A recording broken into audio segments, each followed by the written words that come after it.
Today we will try to sum up our arguments regarding church, sects and cults. The primary reading, as I told you yesterday, is the Sociology of Religion by Max Weber, and I have given you two chapters, chapter 2 and chapter 4. But there is a supplementary reading for those who may be interested in pursuing things in greater detail. This is also not a very new book. Roland Robertson, 1980, The Sociological Interpretation of Religion. Around the same time, in 1981, Brian Wilson wrote The Social Impact of the New Religious Movements. The previous topic, Myth, Media, and Meaning, and Church, Sects and Cults, both are interdependent on each other.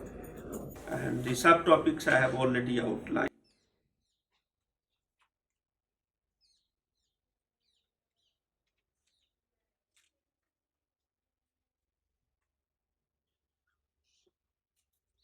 As I told you yesterday, although readings are there, and in theory you are supposed to read all of them, but in my classes I try to give you sufficient material so that you can build your own answer on the basis of that.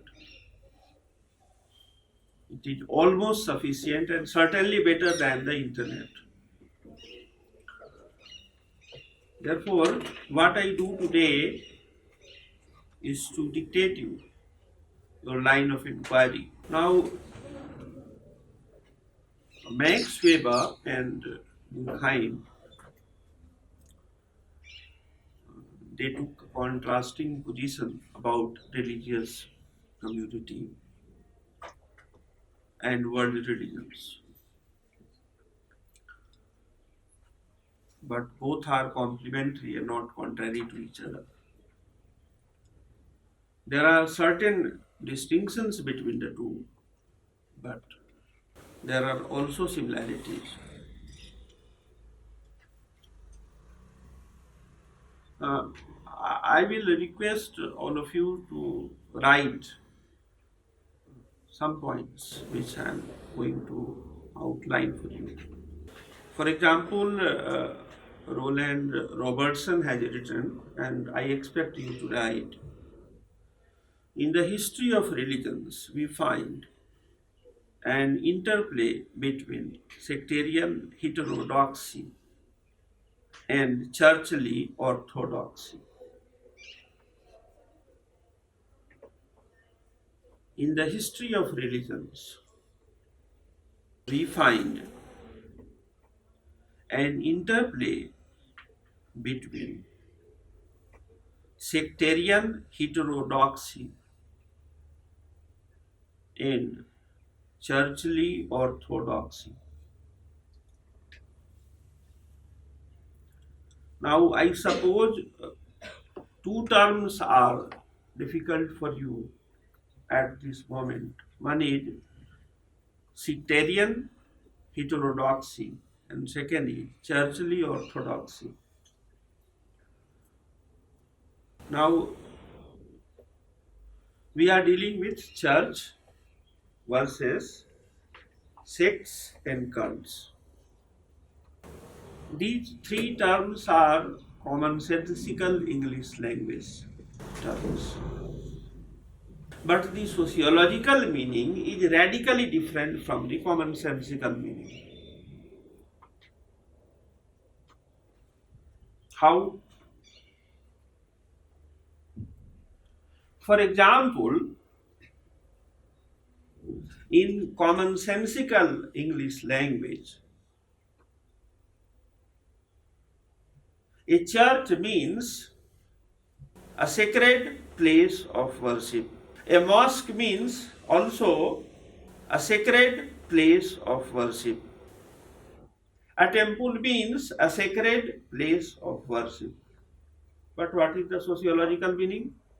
You know, one student of your class asked me, why do you call in the class that you are not a good teacher? Because I am a normal classical theorist. I am a normal teacher. And who is a good teacher or bad teacher? They are pathological teachers.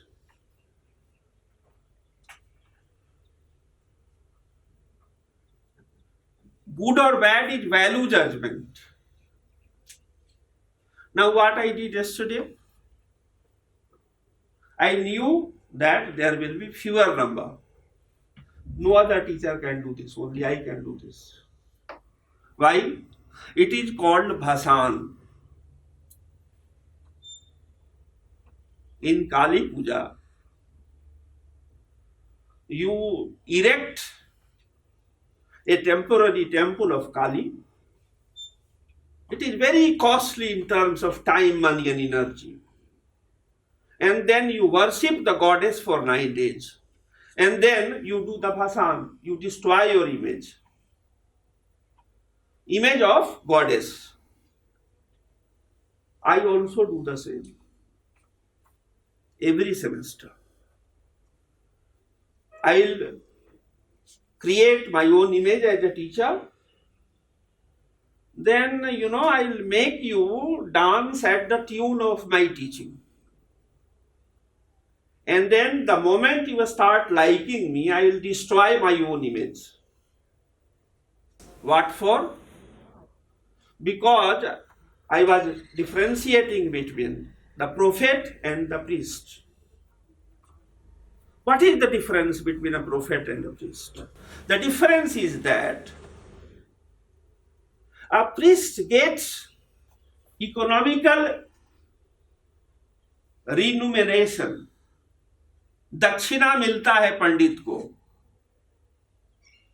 He wants economic reward for his religious service. Whereas a prophet doesn't want anything in return. He only wants your admiration, your respect. And what is the foundation of respect of a prophet? The prophet voluntarily rusts like a seed. I destroy my image so that you do not worship me as a teacher. You do not respect me as a teacher, because the moment you start respecting me as a teacher, I am dead as a teacher. This is my Buddhism. My Buddha told me, do not follow me, because you are not inferior to me. The only difference between you and me is that I am aware that I am the Buddha, and you are not aware that you are a possible Buddha. Therefore, there is no macro theory in Buddhism.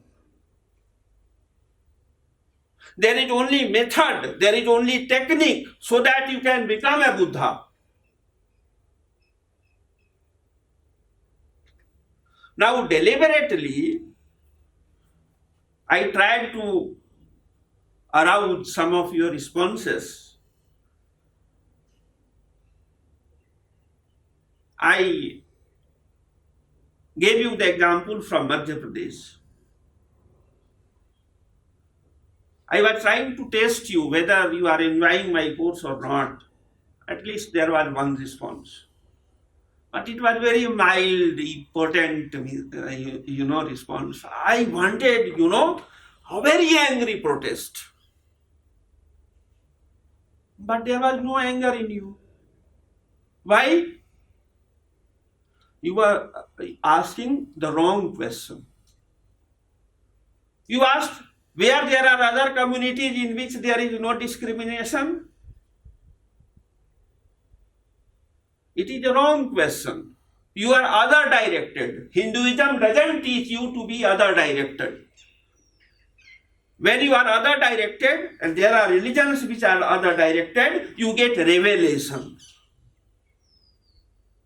But in Hinduism, in Indic religions, there is concept of self-realization.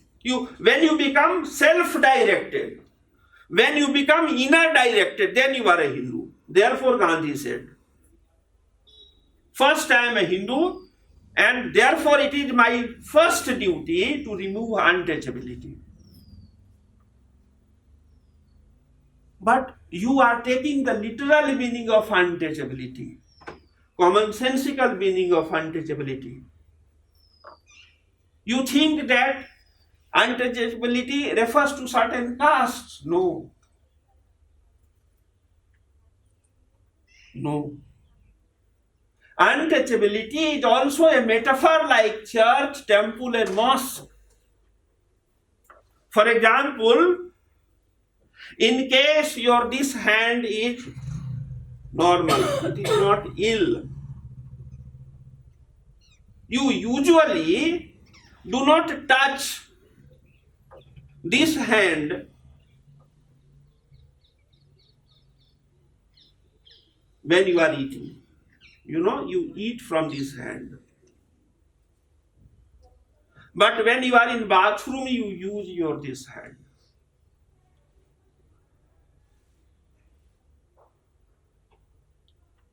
What you did, you made this untouchable. You said this is left. And then you extend this left. When you are married, your wife becomes the left and you become the right. Therefore, you will find that married couples, when they sit on a rickshaw or bullock cart, or in a car, the husband will sit in the right and wife in the left. And then what you do? You make your gods untouchable. You go in any Vishnu temple, Vishnu becomes untouchable. The priest will not allow you to touch. Therefore, it is not only Dalits are untouchable. Even among the Dalits, there is untouchability. Untouchability is a much deeper term than most of us understand. In the same way, discrimination is also a much deeper term than most people understand.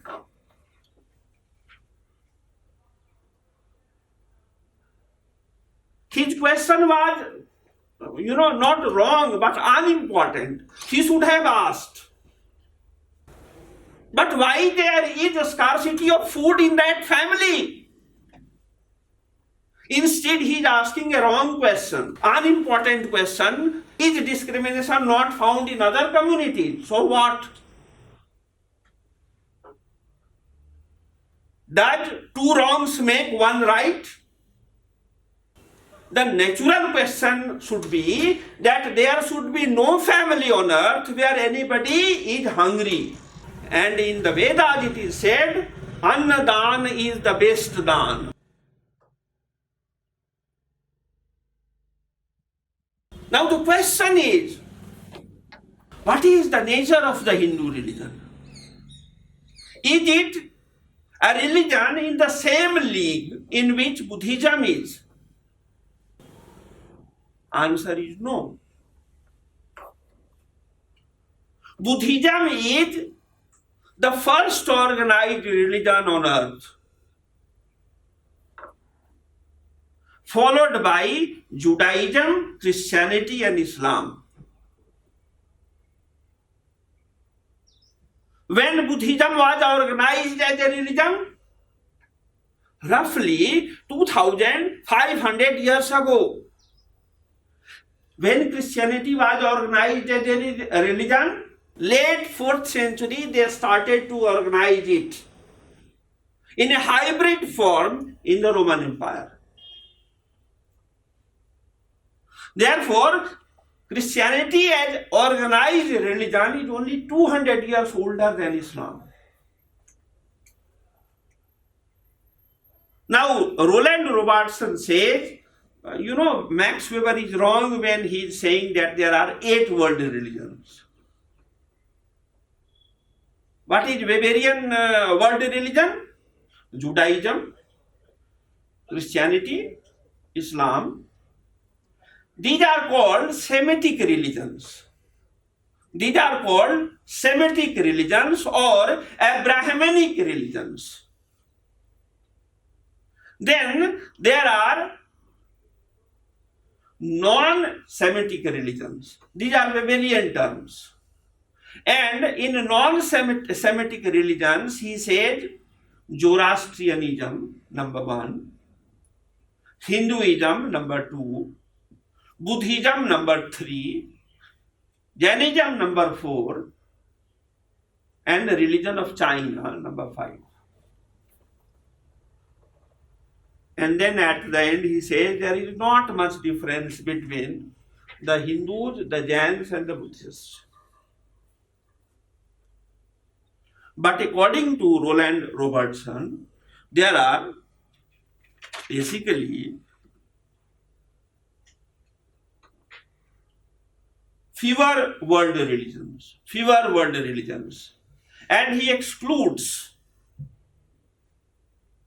many religions of Max Weber as local religions. What are the world religions according to Roland Robertson? Judaism, Christianity, Islam, Buddhism. Only four world religion. And the fifth religion, which he is not sure about, is Zoroastrianism. But he said it has no global influence, it is local.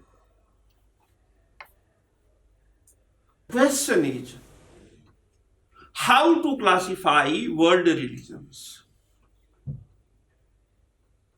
The classificatory terms are three: church, sect, cult.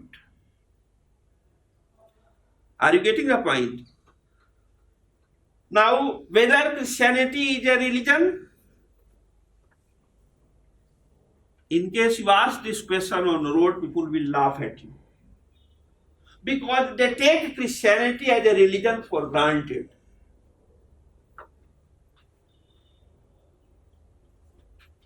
But in Jewish literature, you see, they say that Jesus was born as a Jew. And there is overlapping, there is similarity, there is continuity between Judaism as a religion and Christianity as a religion. Therefore, what was the Orthodox Jewish position on Christianity? They said Christianity is a cult within the Jewish religion. Christianity is a cult around the Jewish religion.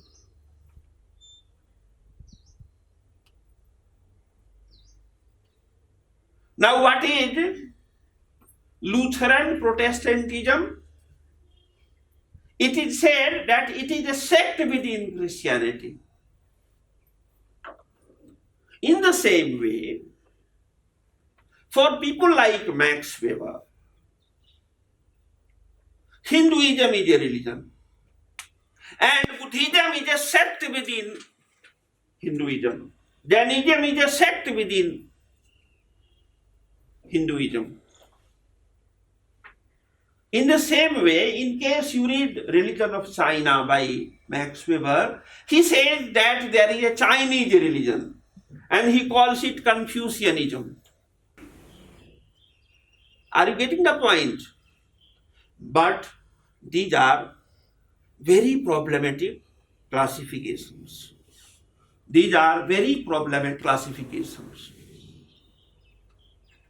Why? Because you are not using sociological concepts to understand church, sect, and cult. And there is a lot of confusion in the sociological literature about this, because You know, I am giving you very, very controversial example.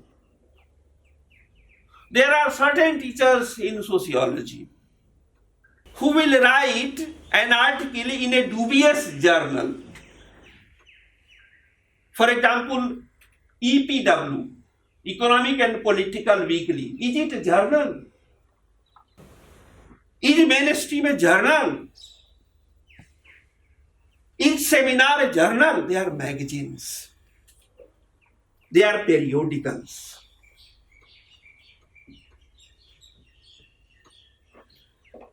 Is Talbot Parsons a classical sociologist? No.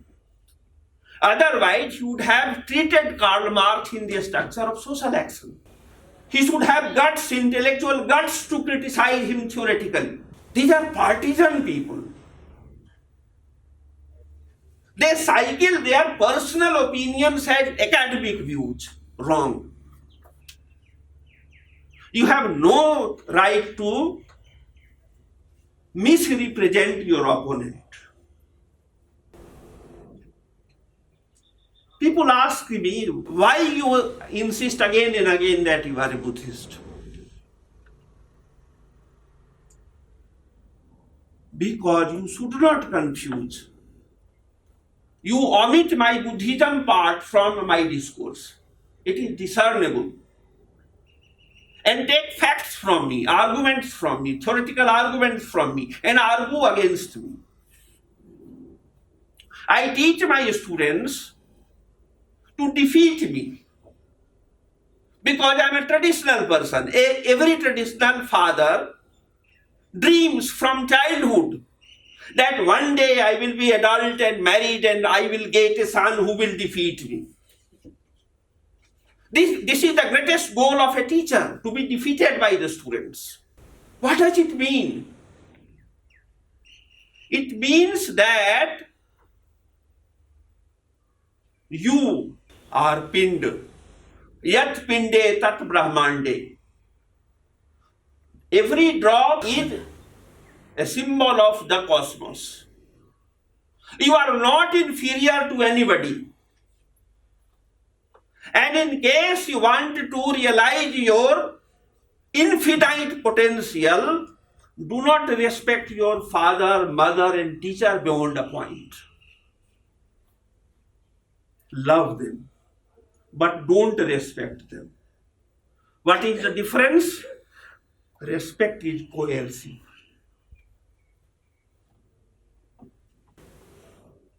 Read Upanishads. A great disciple in Upanishad disagrees with the teacher on almost every point. So is the case in case you read Plato. There are dialogues between Plato and his disciples. There is so much disagreement, but there is love. There is trust.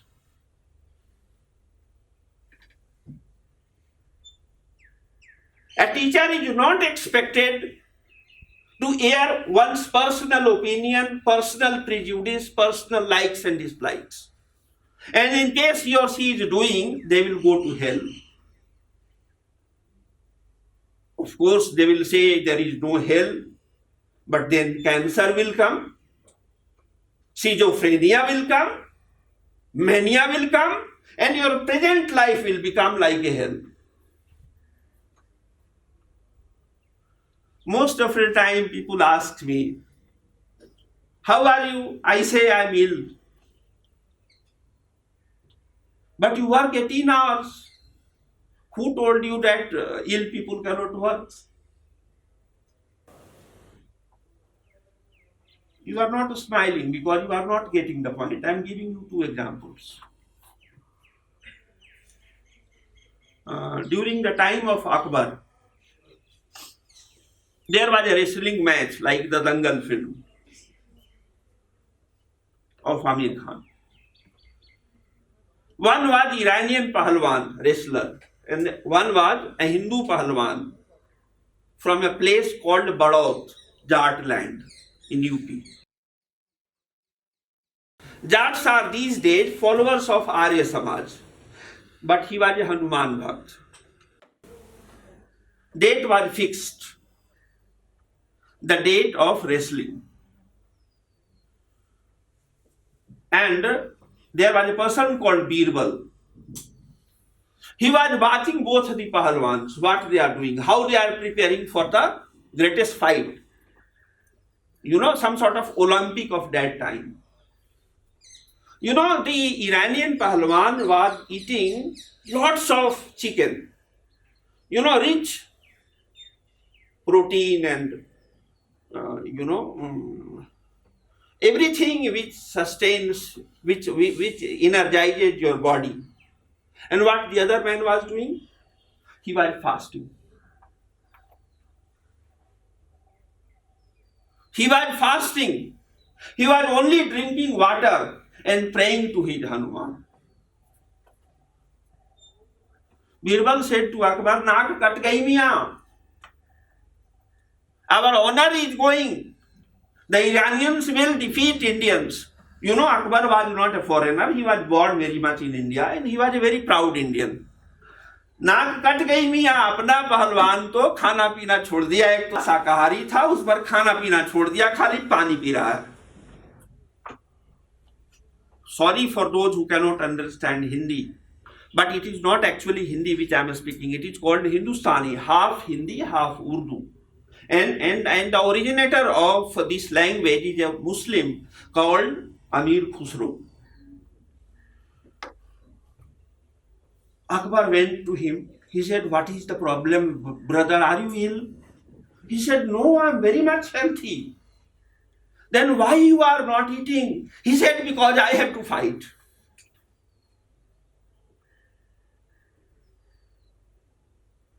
Fighting is a mind game.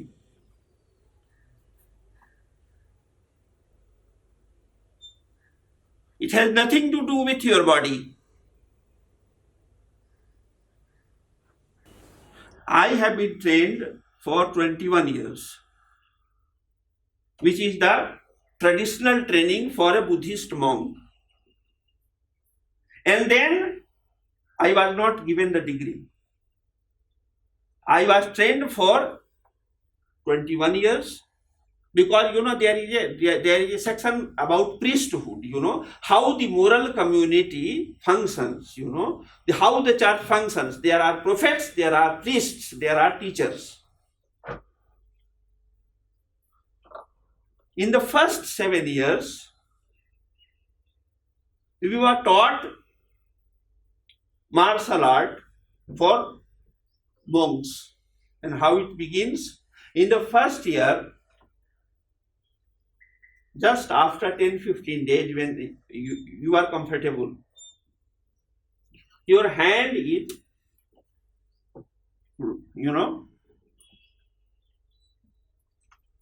made unusable. हाथ बांध दिया जाता है. And you have to fight without hand. And you are roughly 18 years old. A person of roughly 32 years will strike at you. और वो भूरता बनाते हैं भाई, मूर्ति बनते देखा है तुमने? I am sorry today for using the lingua franca, which most of you are. Have you seen any potter making pot? They take, मिट्टी, earth, pour water. रोटी कभी बनाया है? खाना बनाना आता है तुम लोगों को? वो जो गूथा जाता है आटा, या जैसी मिट्टी गूथी जाती है ना, उसी तरह हम लोगों का शरीर गूथा जाता है. हाथ बांध दिया और मारना शुरू करते हैं. तब तक मारते रहते हैं जब तक बेहोश नहीं हो जाओ. जब बेहोश हो जाओगे तो हॉस्पिटल नहीं ले जाते हैं. और उसके बाद तुम्हारे साथ क्या होता है तुम्हें मालूम नहीं. वो तुम्हारे सोल फोर्स को जगाते हैं. जैसे आईसीयू में तुम्हारा पेशेंट जाता है बड़े हॉस्पिटल में, तो कोई रिलेटिव अलाउड नहीं होता है. तुम बेहोश हो, इंजेक्ट कर दिया है, क्या हो रहा है तुम्हारे साथ तुम्हें नहीं मालूम. तो हम लोगों को भी नहीं पता कि वो हमारे साथ क्या करते हैं. लेकिन दूसरा साल आता है, when the second year starts, your hand is closed, then your leg will be also closed. And then you have to fight. Of course, you have the option to quit. और फिर तुम्हारी धुनाई होती है आटे की तरह, मिट्टी की तरह. फिर तीसरे साल में they close your eyes. In fourth year, they close your ears. And you do not know, I am physically challenged in technical term. I use this. Because when they were closing my eyes, they put wax in my ears and it got infected. They intentionally did it. Why? Because unfortunately my name is Sharma. They thought I am a follower of Brahminism, therefore I should not get their secret. They infected my ears. And they said, now your ears are, damaged, you should quit. I said, no. Then I continued. First year hand is closed, second year legs are closed, third year eye, fourth year ears, fifth year this, sixth year this. Now how do you breathe? Through the pores. तुमने पसीना देखा है ना, इसे सांसें चलती हैं.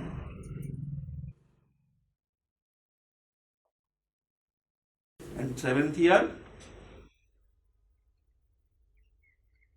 Mooladhara chakra, there are 7 chakras in the human body. And Hinduism is, the difference between Hinduism and other religions is that, whether you like it or not, that it is not organized around doctrines. Other religions have been organized around doctrines, whereas so-called Hindu religions, which initially included Buddhism and Jainism as well, these are organized around rituals and practices.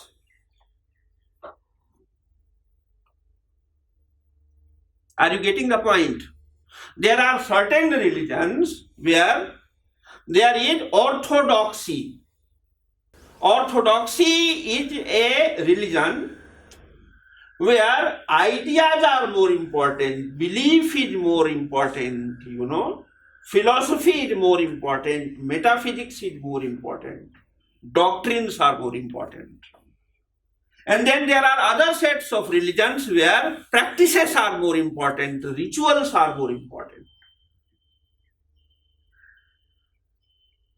Now, what is the basic difference between the Indic religions and the Semitic religions? The difference is that in Semitic religions, doctrines are more important. They will not compromise on doctrines. You cannot adulterate the belief system.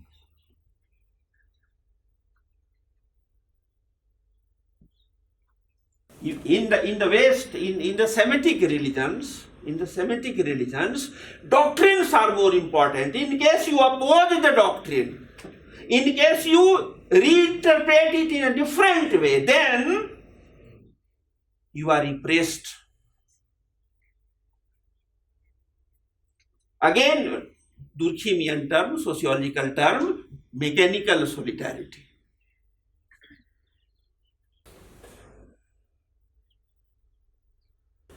When you differ with the official doctrine, you are repressed. You are labeled deviant. You are called a sinner, a criminal. But it doesn't mean that it is not there in Indic religions. In Indic religions also, there are deviants, there are sinners. there are criminals. But there is a major difference. And what is that difference? In Indic religions, you are not repressed for having a different opinion, interpretation, belief system. You are repressed for taking liberty in performance of rituals. Therefore, in case you marry outside the caste, you are repressed. In case you marry outside the tribe, you are repressed. But you can be a Marxist in the same family. You can be an Aam Aadmi Party member. Nobody is going to argue with you. Provided you follow the family rules, the caste rules, the tribal rules, the regional rules. Are you getting the point? In Indic religions, what is sacred? Rituals are sacred. In Semitic religions, what are sacred? Doctrines are sacred.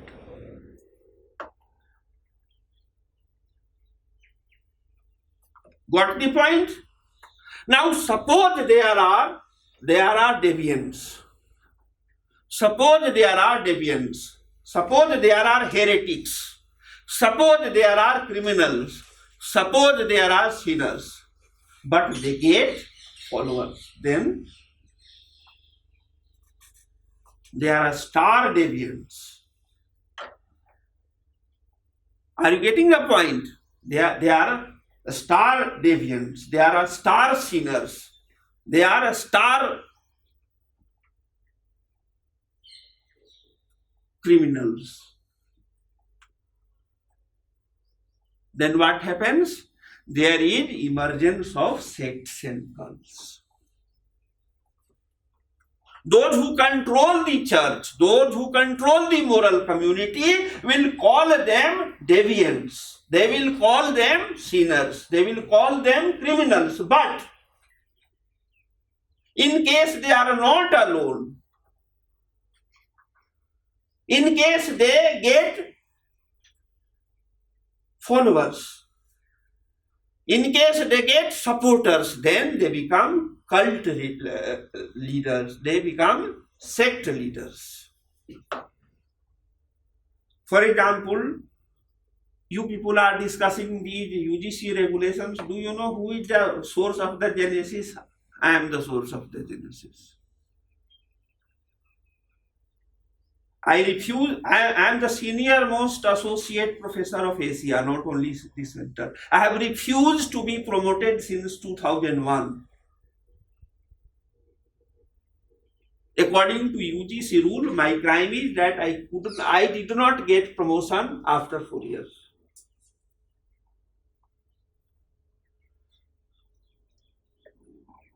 This is religion. As per rule, I am supposed to supervise 6 PhD. Had I been professor, I would have supervised 8 PhD. But in 2015, it was pointed out by a wider community. There was a team which came from UGC and pointed out this man is supervising 26 PhD. How?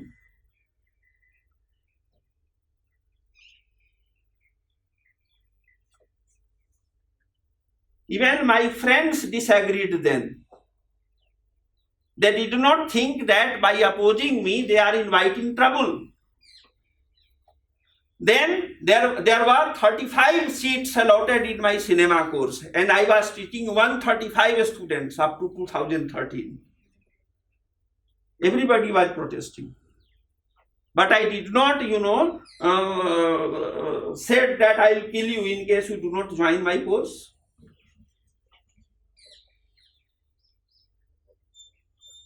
Therefore, rules were made. They thought I will protest. Why should I protest? I am not paid extra for supervising more students or teaching more students. Rather, I am getting the wrath of my children and wife.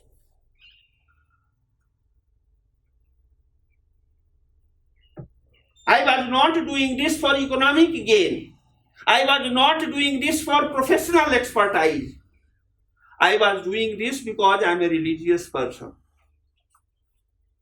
This is my mission to enlarge the base of the global elite. I want that every Indian should become the global elite because we are better rulers than anybody else.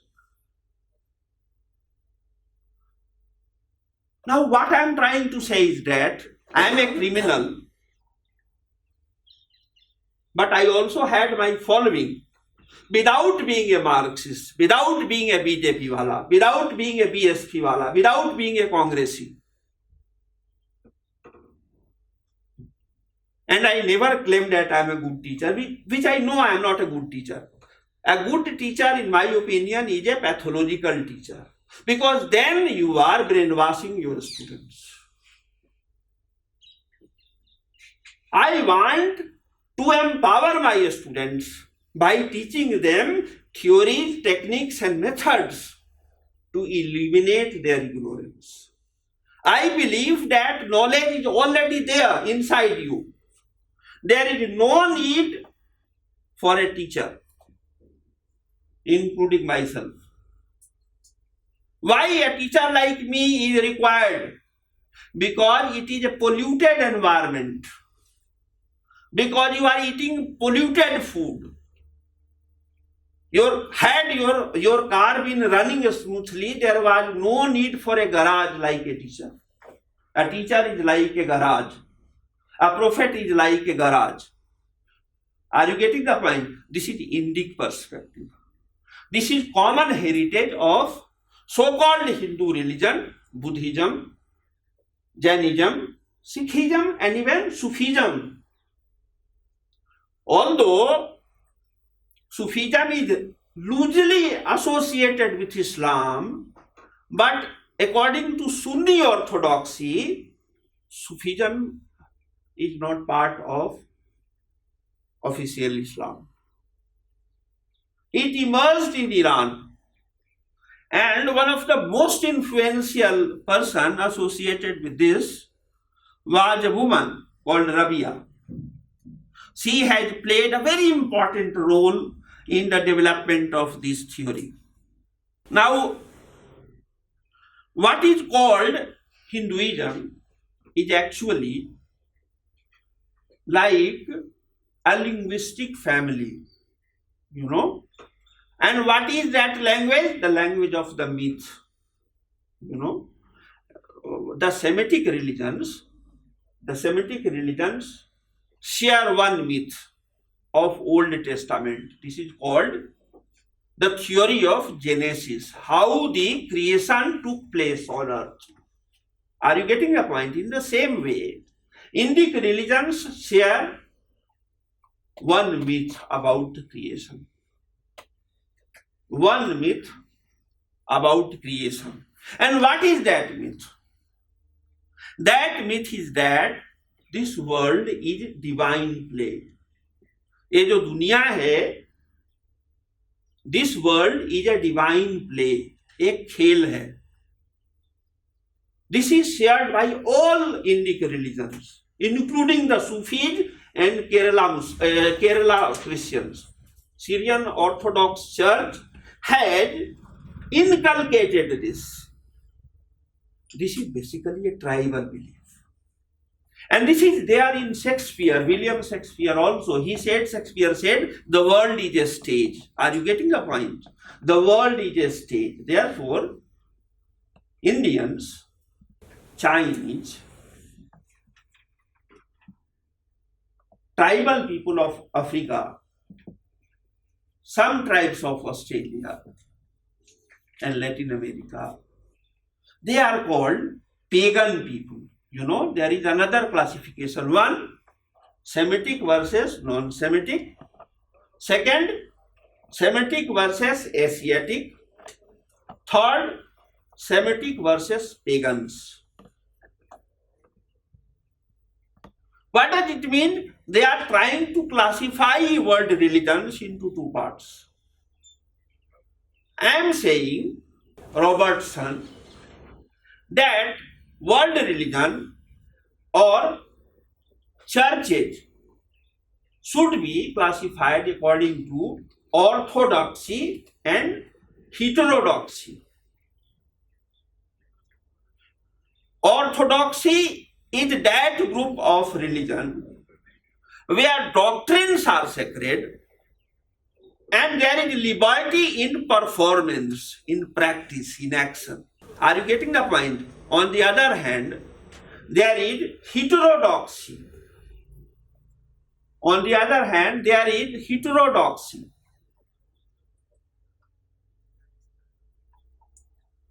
Now, what is heterodoxy?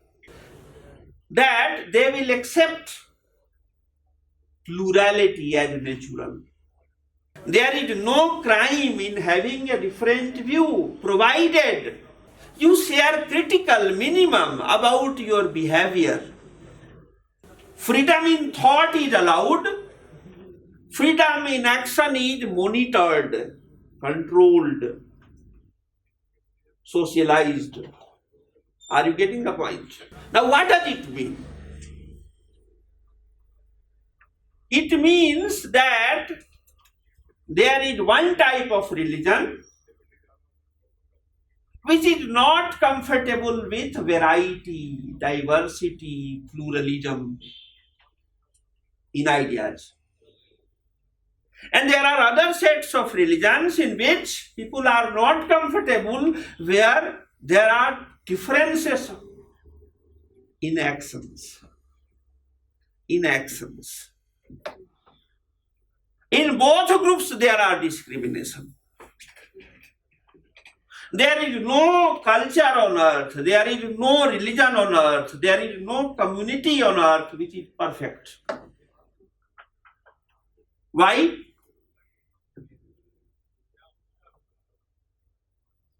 यार यदि दो बराबर की टीमें होगी तो कौन जीतेगा? ड्रॉ हो जाएगा, गॉड बोर हो जाएगा यार. एक्साइटमेंट चाहिए गॉड को.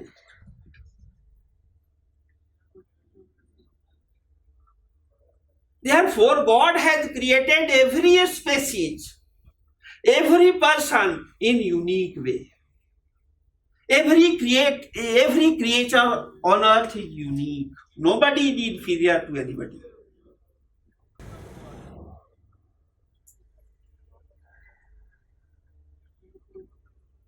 Are you getting the point? Then what is the source of trouble? There are two views. One is the Semitic view, which said that devil is the source of all trouble. And who is the devil? The other. I am angel, you are devil. Who am I? You may be anybody. You may be an Indian or Pakistani. It doesn't matter. For Pakistani, Indians are devil. For Indians, Pakistanis are devil. For Europeans, Africans are devil. For Donald Trump, the Muslims are devil. For Muslims, Americans are devil. For men, women are devil. For women, men are devil. For fathers, children are devil. For children, fathers are devil. This is the unconscious of the human mind. This is called archetype. This is called collective unconscious. I am giving you one example. Marriage is an occasion of celebration, isn't it? I found a girl who thought she is very liberated, shivering when it was announced that your boyfriend had finally agreed to marry you. She became cold, although she was expecting this event for 4 years. Cold.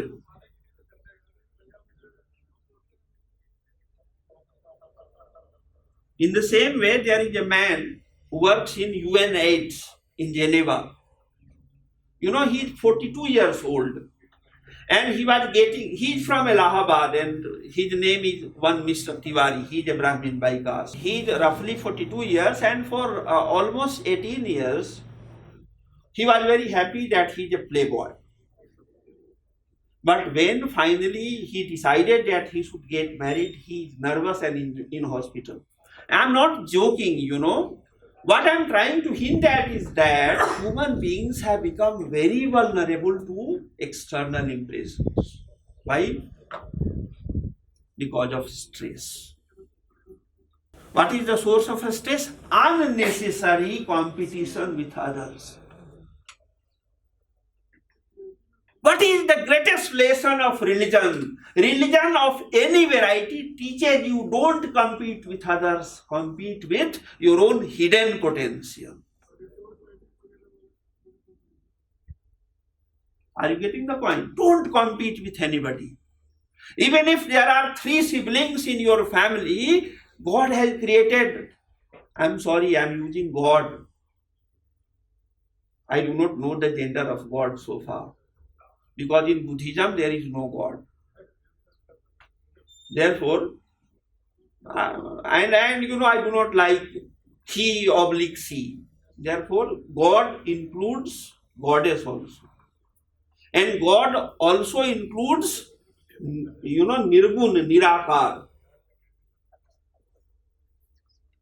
You know, we are referring to the ultimate power. The ultimate power has created us infinite.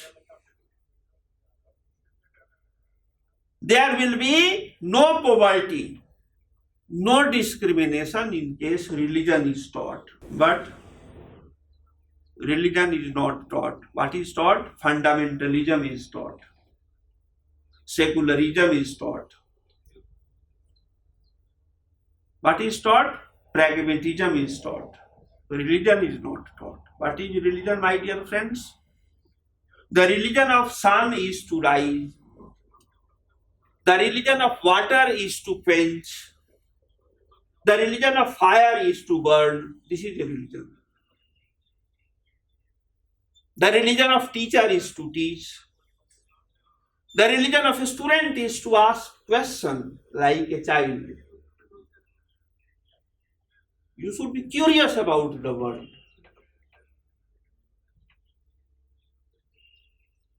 Are you getting the point? This is religion. You read Jesus Christ, he talks in this language. In one of the very famous teachings of Jesus Christ, he has told, I am giving you milk because you cannot digest grain, food. Some people think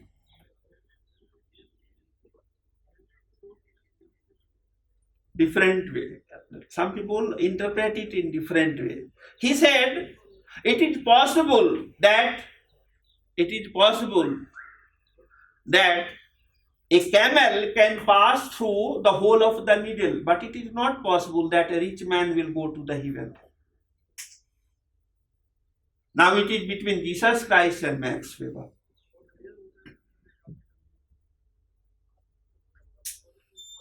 Are you getting the point? What Marx is saying? What Marx is saying is new, but Indian family has been practicing this. In any family, you are not given the facilities according to your economic contribution in the family. You contribute according to your capacity and you get in reference to your need. Therefore, Indian joint family represents the ideal of the third stage, last stage of communism. Therefore, you will find that there are many Indians who are attracted to this ideology. But communism as an idea and communism as a political ideology, these are two different things.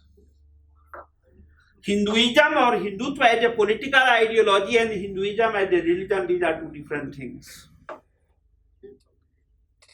According to me, Mr. Narendra Modi, he may be a good leader, he may be a bad leader, but in case you sociologically, analyze what he says, he is a follower of Max Weber and Talcott Parsons and not of the Vedic rishis. his ideal is a mismatch with Swami Vivekananda. But it doesn't mean that there is no Hindu in the BJP. But that Hindu is also found in the CPM and Congress party. Whenever you write any term paper or any semester exam, you should be very careful in using your key terms, specifically in my course, because I read every sentence. Your meaning should come either from the class notes of any teacher, particularly mine, or you should consult Encyclopedia of Social Sciences or Dictionary of Sociology. In the next class, those who can read, I'm not pressing anybody. Those who can read should read Roland Robertson, The Sociological Interpretation of Religion, in case you wanted to write your end semester answer on church, sect and cult. There will be one question on it, on this topic. But there will be 6 questions and you may not read it in case you are not interested. We will take it up next week.